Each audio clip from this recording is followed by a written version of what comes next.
Bạn có biết giai đoạn nào là thăng trầm, tăm tối và đầy rẫy hiểm nguy nhất trong hành trình tu tiên của Hàn Lập không? Liệu có khoảnh khắc nào mà một kẻ vốn nổi tiếng cẩn trọng, pháp lực vô biên như lão Hàn lại bị dồn vào bước đường cùng, bị phong ấn sạch tu vi và phải trốn chạy không khác gì một phàm nhân trước sự truy sát điên cuồng của cả một đại tộc? Chào mừng các đạo hữu đã quay trở lại với review 5 phút trong Phàm Nhân Tu Tiên. Có thể nói, giai đoạn Nguyên Anh Trung Kỳ của Hàn Lập chính là một chương truyện kịch tính như thế. Ở video này, hãy cùng mình điểm lại hành trình đầy sóng gió của Hàn Lập từ màn đọ, sức kinh điển tại Vân Mộng Sơn cho đến những tháng ngày trốn chạy đầy gian nan trên thảo nguyên để xem lão Hàn làm thế nào để lật ngược thế cờ nhé. Nói về địa điểm đột phá, Hàn Lập đã chọn Linh Miểu Viên nằm sâu trong Trụy Ma Cốc làm nơi thăng cấp lên Nguyên Anh Trung Kỳ. Ngay sau khi xé rách không gian để trở về Lạc Vân Tông, việc đầu tiên mà hắn bắt tay vào làm chính là nhận lời đối chiến với Kim Vũ Hoàn, đại trưởng lão của Cổ Kiếm Môn. Dành cho những ai chưa biết thì Kim Vũ Hoàn vốn là một kiếm tu Nguyên Anh Trung Kỳ có thực lực vô cùng cường hãn. Vân Mộng Tam Phái sở dĩ có thể kiêu hãnh đứng vào hàng ngũ thế lực nòng cốt của Thiên Đạo Minh cũng chính là nhờ có vị lão tổ này tọa trấn. Thế nhưng đã là kiếm tu thì thường rất hiếu chiến.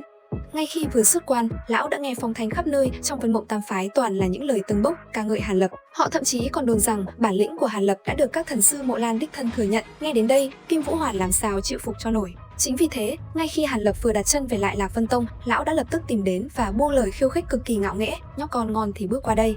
Trận so tài vừa bắt đầu, Kim Vũ Hoàn đã lập tức tung ra tuyệt kỹ Hóa Kiếm Vi Ti. Ba chuôi phi kiếm bén nhọn trong nháy mắt biến hóa thành hàng vạn sợi tơ vàng dập trời, đan dệt nên một tấm lưới kiếm khổng lồ hừng hực sát khí rồi chụp thẳng xuống đầu Hàn Lập. Thế nhưng, đứng trước thế công như vũ bão của đối phương, Hàn Lập lại tỏ ra vô cùng bình tĩnh. Hắn thông thả phóng ra một con hỏa điểu nhỏ nhắn màu xanh lam nhạt để nghênh chiến. Nhìn thấy kích thước có phần khiêm tốn của con chim lam ấy, Kim Vũ Hoàn liền cảm thấy mình bị sỉ nhục ghê gớm. Lão thầm nghĩ lão tử đã dốc toàn lực như thế này mà ngươi lại chỉ dám tung ra một con chim xanh mướt như cái logo Twitter thế kia để tiếp chiêu sao? Sự thật chứng minh, Kim Vũ Hoàn đã nhầm to. Ngay khoảnh khắc lưới kiếm chạm vào con hỏa điểu, ngọn cà lam băng diễm ẩn bên trong lập tức bùng nổ, hóa thành một đóa sen xanh khổng lồ. Lưới kiếm hung mãnh của lão tổ Cổ Kiếm Môn hoàn toàn bất lực trước lớp phòng ngự tuyệt đối của đóa sen xanh ấy. Không chịu bỏ cuộc, Kim Vũ Hoàn vội vàng biến đổi kiếm quyết, khiến cho từng sợi kiếm ti càng thêm sắc bén và rực sáng như muốn xé toạc không gian. Nhưng ngay lúc này, đóa sen xanh đột ngột nở rộ ra một cách quỷ dị, trói chặt toàn bộ kiếm ti của lão, không chút kẽ hở. Đương lúc Kim Vũ Hoàn đang hốt hoảng định thi triển thêm pháp thuật khác để lật ngược thế cờ, lão bỗng giật mình nhận ra lớp linh quang hộ thể của mình đã bị đánh tan từ bao giờ. Cùng lúc đó, một bàn tay lạnh ngắt đã nhẹ nhàng đặt lên vai lão.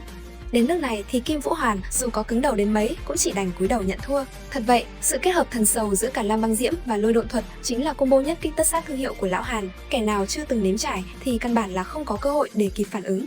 Nhờ chiến thắng dễ như trở bàn tay trước Kim Vũ Hoàn, Hàn Lập đã giúp Lạc Vân Tông từ một môn phái xếp vị trí áp chót ở Vân Mộng Sơn một bước lên mây, trở thành đệ nhất tông môn của cả vùng. Sau trận chiến đó, Hàn Lập bắt đầu bế quan để luyện hóa hoàn toàn cả lam băng diễm, từ đó rốt cuộc cũng có thể tự ý khống chế hư thiên đỉnh. Ở thời điểm hiện tại, mặc dù hai chuôi canh tinh phi kiếm đã bị cổ ma đoạt mất, khiến hắn tạm thời không thể bày ra đại canh kiếm trận. Thế nhưng, nhờ vào uy lực của cả lam băng diễm cùng hư thiên đỉnh, Hàn Lập giờ đây đã có đủ tự tin để tự bảo toàn mạng sống ngay cả khi phải đối đầu với các tu sĩ Nguyên Anh hậu kỳ.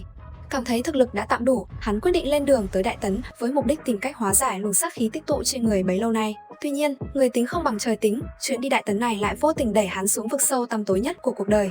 Để đi từ Thiên Nam tới đất Đại Tấn, Hàn Lập bắt buộc phải băng qua hai thảo nguyên rộng lớn là Mộ Lan và Thiên Lan. Và chính tại thảo nguyên Thiên Lan đầy nắng gió, một tai họa ngoài ý muốn đã xảy ra khi hắn vô tình để lộ đàn phệ kim trùng của mình.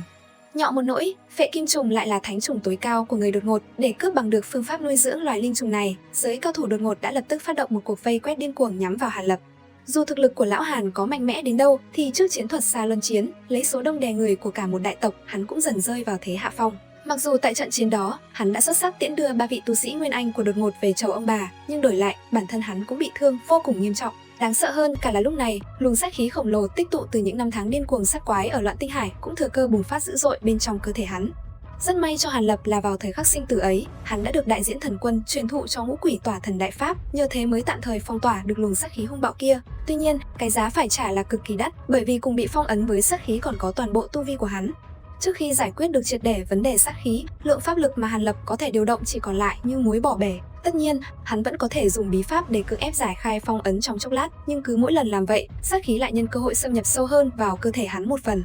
Đã họa vô đơn chí lại còn gặp phải kẻ thù dai, đột ngột thánh nữ, sau khi phát hiện tung tích phệ kim trùng đã lập tức triệu hoán phân hồn của Thiên Lan thánh thú giáng lâm nhân giới để truy đuổi hắn. Phân hồn này sở hữu thần thông khóa định thần thức cực kỳ bá đạo, khiến cho Hàn Lập dù có liên tục thiêu đốt tinh huyết để chạy trốn cũng không cách nào thoát khỏi tầm mắt của đối phương. Vào lúc ngàn cân treo sợi tóc ấy, một lần nữa đại diễn thần quân lại ra tay trị điểm, vạch trần chân tướng của phân hồn thánh thú. Hàn Lập nhanh trí bày ra mưu kế chia ba đường dẫn dụ địch, rồi cuối cùng thành công dùng hư thiên đỉnh để thu phục phân hồn của Thiên Lan Thánh Thú.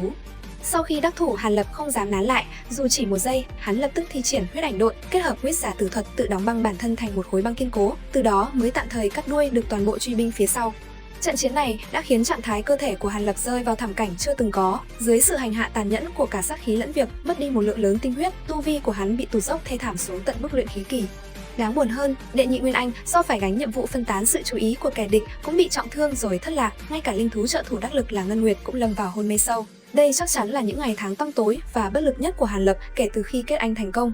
Thế nhưng trời không tuyệt đường người, trong lúc đang hóa thân thành khối băng bất động, Hàn Lập may mắn không bị người của Âm La Tông hay đột ngột nhân phát hiện, mà lại được một cô nương tốt bụng cứu mạng. Để tìm cách khôi phục tu vi, Hàn Lập lúc này tuy mang cảnh giới cực kỳ thấp kém nhưng vẫn đánh bạo lẻn vào phùng gia mật khố, để rồi từ đó đạt được Phật môn công pháp tối cao, chính là Minh Vương Quyết. Mặc dù vậy, xui xẻo dường như vẫn chưa chịu buông tha cho hắn. Vừa bước chân ra khỏi thạch động, Hàn Lập đã vô tình đi lạc ngay vào một sát cục nguy hiểm, nơi ba vị tu sĩ Nguyên Anh trung kỳ đang cùng nhau vây săn vạn niên thi hùng. Thấy có một đệ tử cấp thấp không biết trời cao đất dày đi lạc vào đại trận của mình, ba kẻ kia dứt khoát muốn tiện tay tiêu diệt luôn hắn để diệt khẩu. Bị dồn vào đường cùng, Hàn Lập buộc phải giải khai ngũ quỷ tỏa thần đại pháp, tái hiện lại combo nhất kích tất sát huyền thoại. Chỉ trong một nốt nhạc, hắn đã miểu sát thành công một tên ma tu Nguyên Anh trung kỳ, khiến cho cả sát trận của đối phương lập tức vỡ tan tành. Sau biến cố đó, Hàn Lập lập tức tìm nơi bế quan để chuyên tâm tu luyện Minh Vương Quyết lên tới tầng thứ 2, giúp tu vi của bản thân hoàn toàn khôi phục. Mặc dù vậy, những ngày tháng sóng gió của hắn tại đất Đại Tấn vẫn chưa dừng lại ở đó. Lúc này, người đột ngột đã bắt tay liên minh với Âm La Tông, lùng sục khắp hang cùng ngõ hẻm của Đại Tấn nhằm tìm ra tung tích của hắn bằng được. Đã có lần Hàn Lập bị chặn đường chặn ngõ, suýt chút nữa là lộ tẩy, nếu không nhờ có đại diễn thần quân dùng thần thức cực mạnh để ngụy trang, giúp hắn lừa qua ải thành công. Thế nhưng, biến số lại xuất hiện dưới hình bóng của một lão đầu họ Tiêu. Lão ta sở hữu một con linh thú vô cùng đặc biệt, có khả năng nhìn thấu thuật huyễn hóa của Hàn Lập. Phát hiện ra bí mật này, Tiêu lão đầu hí hửng muốn dùng nó để tống tiền lão Hàn, nhưng lão ta đâu ngờ mình đang đùa với lửa. Ngay lập tức, Hàn Lập đã tung ra toàn bộ phệ kim trùng, Thánh Trúc Phong Vân kiếm cùng Tử La Cực Hỏa, tiễn Tiêu lão đầu về cõi hư vô chỉ trong chớp mắt. Có thể thấy, xuyên suốt hành trình đầy rẫy hiểm nguy này, nếu không có sự trợ giúp kịp thời của đại diễn thần quân thì quả thực Hàn Lập đã phải bỏ mạng từ lâu rồi. Không lâu sau đó, ngay tại đất Đại Tấn, Hàn Lập lại bất ngờ đụng độ một người quen cũ, chính là phân hồn của Ma Huyết Diễm, kẻ lúc này đang giả dạng y hệt hình dáng của hắn. Năm xưa tại Trụy Ma Cốc, Huyết Diễm đã nẫng tay trên của Hàn Lập 2 chuôi Thanh Trúc Phong Vân kiếm, vì thế giữa hai kẻ này chắc chắn sẽ có một trận chiến sinh tử để đòi lại nợ xưa.